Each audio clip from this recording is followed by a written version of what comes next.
When you can get muscled off the circuit, but all nice and clean for about the first 20 cars. What's happening behind, I can't tell you yet, but what I can tell you is Luca Exler made a really tidy start from pole position. Yeah, looks like Stolz had Lucas Auer off on the exit of turn one. This 9 car eased off the yellow man filter car, but we go on board with Rivera now. 8 more remaining all across Europe and obviously across the globe as a bigger umbrella. And this 5-car battle pack represented by 4 different manufacturers. We have 10 different brands now in GT World Challenge. GT Racing has never been in stronger health, and SRO have done such a good job at that. And SRO have been coming here since 1996, the first race they had back then on the BPR. Tumble out of the top 10. Yeah, Lucas Auer was only a 10th and a half behind him as they crossed the beam the lap before, so we'll keep an eye on that. And it must have been closer, and this is even closer now. This is the closest we've seen it, but just to see the McLaren start to pull away, this is how the cars deliver such similar lap times. The McLaren needs better straight line performance because the torque of that Lamborghini is its strongest thing. The yellow leader, but he still owes us a pit stop, as there is Vermeulen round the outside, coming through Clark Curve. He's certainly on the attack, isn't he, as they head up towards the line. Alessio Rivera he's fighting with, and the 2 Ferraris virtually dead set level as they come across the timing line.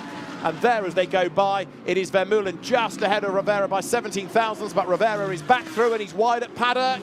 Vermeulen is on the attack. Same type of car, 2 different teams. Vermeulen on the outside, and the race one with... A helping hand may come from the car sitting in behind it, and that's the number 17 car that's had its own battles. Of course, we saw Jules Gournon is being held back for the final stint, but Richard Lee's being given a bit of a... Comes across the front. Audi gets up the inside and is sideways, and by that stage he's lost it. I think he's just had to lift when he wants to be on the throttle. That's taking the weight off the rear, and watch that crunch. Oh. Ow. Wow, the slow-mo making it very dramatic, and you can see the energy that's been dissipated in the crash structure. Closed pit entry, that's going to be interesting. Just loops it with a lot of energy. Yeah, number 8 Ferrari from the back of him. Oh dear, oh dear. Nicola Rossi was the aggressor, and Gabriel Rindone, round he goes. And of course, Murphy's Law, he finds the one strip of gravel there, doesn't he? There's all that tarmac, all that runoff, and there's the bit of gravel, and that's where he ends up. Yeah, and fence coming from Alex Arca, staying tight to the barrier all the way down. He's not going to open it up at the inside. So Mapelli's gone wide, and he's going to make the undercut, and he will be on the throttle a little bit sooner than Alex Arca. And is he gaining a little bit? He is gaining on the exit because he's quicker, and that's the penalty that Alex Arca had to pay by going so defensive. So Lamborghini across the line. Day when there wasn't as many cameras, you could undo all your belts, get the window net out, and you could just jump straight out. Virage Dupont. So Picariello leading from Ugo de Wilde, 4.6 seconds. Klaus Bachler's Porsche number 22 is back up into 3rd place. 4th is Matteo Cairoli, and then Louis Pret is in 5th and has just done that car's best lap. Yeah, so after the 2 stints of his life, Dean McDonald, Louis Pret, a silver-rated driver, has just gone a 10th over this place. Lion speed there, looking down the inside of Winwood, but the front 2, like you said, they wouldn't have wished bad, but I'm sure they would as a racing driver. I know they would have, and now they have gapped. They've got, what, 1.6 seconds back to Jim Pla in 3rd. Be interested to see if Jim Pla's got any damage on the front left corner of his McLaren. And the one who really lost out, he lost about 3 positions for Adelaide on the first lap, was Marcus Siebert, who'd been in class pole. And in fact, he's had even more problems this time. He's gone way too deep into Adelaide. He's just lost about 4 more positions. But as they come through paddock, and now Lulham's got to get up the inside. He gets crowded onto the grass. No, you don't, says Vincent Abril. Round the outside line comes Benjamin Goethe in the McLaren. He's going to have a go for 2nd place, and Lulham try to get the lead. He doesn't do that, and he loses 2nd place as well. Big lesson learnt. That was just momentum, wasn't it? I feel for Lulham there. Abril was firm but fair with his defence. He gently edged over to the inside and left Lulham the choice of either hit the side of my car. How many, but I would suggest the 1, 2, 3, 4 wheels are off the circuit there at turn 6. This is kicking off. He's just loading him up there. Engstler not happy as he lost his head. Goethe, I think, is going to get the same penalty as Vermeulen there. Bring back gravel traps. You shouldn't be able to jump across chicanes like that, in my opinion. But Engstler, I think, lost his head there in the brake zone. Just shoveled into the back of Goethe. No need. You've got the pace, Luca. Chill. You've got this done. So change of place on that lap between the 2. 4 minutes on the clock now as the leaders go by. Lucas Auer is being caught again by Charles Weert, who's just done an absolute best in the last sector. Charles Weert's having one last push. Hugo Cook 7th goes up the hill. That's your Gold Cup leader. Al-Faisal Al-Zubair, the Dubai 24 Hours winner, goes out of the hairpin, drops down the hill, and that BMW actually is a bit in no man's land. It is not being caught. That doesn't want to get put any further down the order. Going back on board with the 51 car of Rivera.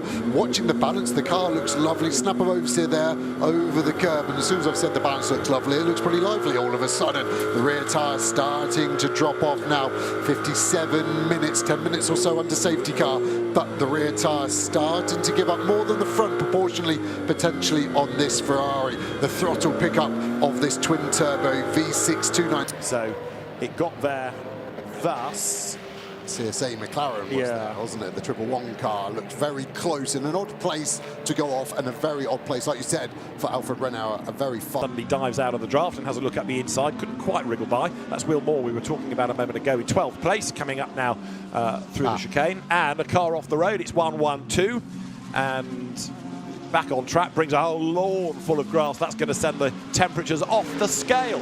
Yeah, he's either going to box this lap or the next lap. All that grass in the radiator, so that's the water radiator. Normally great straight line performance, side by side. Niederhauser and the Audi. Well, there wasn't an awful lot of space there for the Audi to thread its way through, but it got through cleanly. Christopher Hauser at the inside, and behind, look, you've got the Mercedes of Daniel Murad trying to buy into this. There's another battle going on between Stoltz and Barker. Murad gets run out. Joe and I were discussing it in qualifying as you look at Mauro Engel's Mercedes getting away up front. Is this a place where you need aero, do you need horsepower, or really do you need both? It's both, really. We're pretty blessed with what we have right now with the strength of the straight line stuff. Yeah. Our traction's pretty good as well. Okay, looks like a bit of a place change down there. There's certainly a bit of rubbing. They say rubbing is racing, but the Ferraris will be on the wrong side of the track. McLaren behind says, thank you very much. You know what? I might take both of you up the hill, 3 into a chicane. It's not a formula that normally works, and the McLaren certainly eventually getting back to the circuit. But ambition, I think when you suddenly get an opportunity like that, Joe, you think, I'm going for it. On that, the cars have an automatic pit speed limiter, has to be activated, and you have to get physically below that speed for it to obviously work. So it'll be interesting to see who did that, but it's really difficult. You've got to get the car down from 120, 130 kilometers an hour down to 50, press the button, and then it holds the car at that speed, and then you simply... Yeah, I think you're absolutely right. I mean, for Charles Wirtz, this is just great. If he finishes in 3rd place, they will extend their championship lead to their closest rivals. Their closest rivals are only in 11th place. Mauro Engel handed over to Lucas Hauer. Prayers being said by Jordan Pepper, please bring the car home. Or is he going, please get 16.5 points for the win? But at the moment, running around in 2nd place overall, as close as you like it. 5.5 minutes to go. Lucas Hauer, 1.6 seconds to the good. Look at this traffic jam that is currently for 9th place. Villagomez, Everard, Rovera, Vermeulen, Panis, Compact, all in a line. Leader getting away. Yeah, Villagomez looks like the rear of the car is starting to drop away. He's having bigger and bigger slides. He's struggling to get to the apex. That green and black Aston Martin I'm talking about there, holding the dice. And Drudy there, because he's 4 laps into the stint, he's able to just get straight on it. Jesse Krohn there on his outlap, rudely assaulted. I think it was a hard but fair move. I like to see it. And I think Drudy knew it had to be then, because the fresh tyre will now swing back in favour of the 98 BMW. But come to you. 28th place. Now for 4th and 5th and 6th here, Söderström, Moncini and Jesse Krohn are together. And significantly, the Aston Martin versus the Audi for Silver Cup leadership. Jesse Krohn won in that Rover BMW at the Nürburgring. Was that a spot or two of rain on the camera lens there as the BMW went by going up towards turn 9. So this is the BMW of Ben Tuck you're looking at. 3rd, 4th Söderström, and the challenge for 5th place, the Rover liveried BMW. It is now in the hands of Jesse Krohn, and he's crawling all over the back of Kirchhofer, going for the inside line. Look as they come up towards the Variante Ascari. There he is, through on the inside, goes 4th. So Marvin Kirchhofer moving himself ahead of Alessio De Leda. That is a Pro Cup car going ahead of a Silver Cup lead car. Chipping its way forward as across the timing line again goes Matteo Cairoli, way out in front now, being chased by the lapped Alessio Picariello. Porsche, here's your fight for 2nd place. There's Run down into for Jordan Pepper having a look. And just behind Patrick Niederhauser being quite defensive. Audi was looking like they might be threatening a move, but it was on the wrong part of the racetrack. So here out of turn 3, the run down to turn 4. Valentino, this is where you're going to prove you're a real racing driver in a 4-wheel vehicle.